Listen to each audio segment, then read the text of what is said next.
I heard that my high schooler's IEP plan will not carry over to college. Is that true?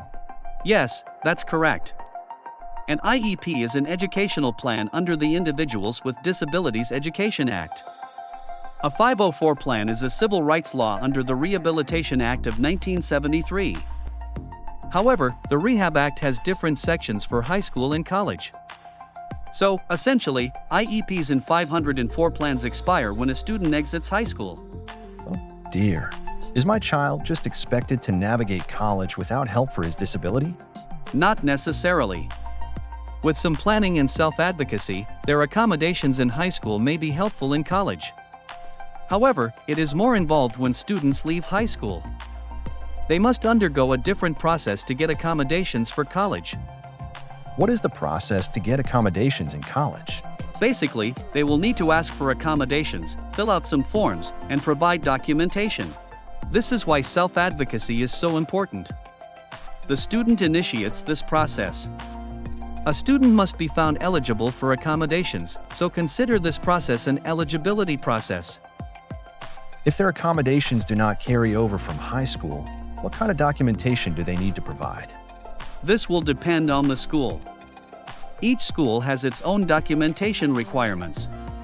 So, if a student needs accommodations in college, they should contact the college's Office of Accessibility or Disability Services or go to their webpage and look at the documentation requirements. Every college is different, so start this process as far in advance as possible, as it may impact where your child decides to attend school. Will his testing from middle school work as documentation?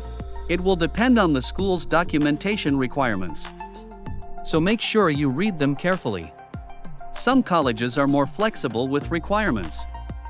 If the student's documentation doesn't quite fit, students should work with the accessibility staff to see what can be done. This will let you know if a new evaluation is needed for the school your student plans to attend. That is a lot to consider.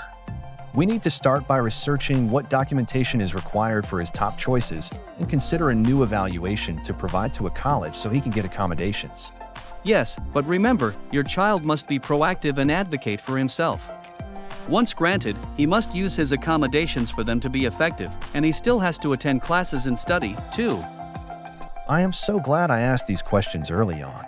My son has a list of schools he is interested in, and now we know he must document his disability to get accommodations to help him be successful in college.